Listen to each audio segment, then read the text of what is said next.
Hello everyone, మనం ఇప్పటి వరకు ఎంఎస్ వర్డ్లో నేర్చుకున్న ఆప్షన్స్ని యూజ్ చేసి సింపుల్గా జాబ్ అప్లికేషన్ ఫామ్ని ఎలా ప్రిపేర్ చేయాలనేది ఇప్పుడు చూద్దాం. సో మనం ఫస్ట్ వచ్చేసి జాబ్ అప్లికేషన్ ఫామ్ అనేది మన టైటిల్. సో దీన్ని సైజ్ అనేది పెద్ద చేస్తున్నా అండ్ దీని కలర్ కూడా మన ఇష్టం ఏదైనా పెట్టుకోవచ్చు. సో నేను గ్రీన్ సెలెక్ట్ చేశాను. సో ఇందులో మన ఫస్ట్ హెడ్డింగ్ వచ్చేసి personal information. So personal information అనే ఒక హెడ్డింగ్ని నేను ఇచ్చాను అండ్ ఇందులో పాయింట్స్ వైజ్ మనం ఇస్తాము. సో ఫస్ట్ వచ్చేసి ఫస్ట్ నేమ్ అండ్ ఇలా అండర్ స్కోర్స్తో ఇలా లైన్స్ అనేది ఇవ్వచ్చు. అండ్ సెకండ్ వచ్చేసి last name, third phone number, fourth email address. So ఇలా లైన్స్తో మనం అండర్ స్కోర్స్తో లైన్స్ అనేవి ఇవ్వచ్చు. Fifth city, sixth state, 7 pin code.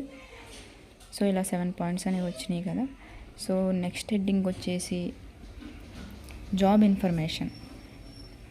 So ఇందులో కూడా పాయింట్స్ వైజ్ ఇస్తాము.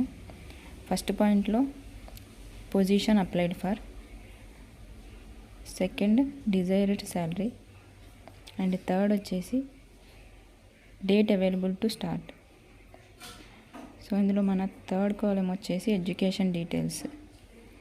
అందులో first point highest level of education, second point school name, third point field of study, fourth graduation year.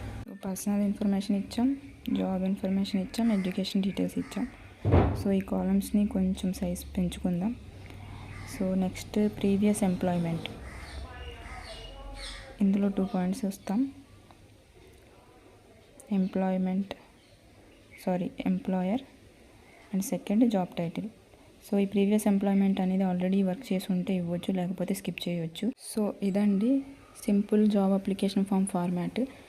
Next క్లాస్లో remaining options ఏంటనేవి చూద్దాం.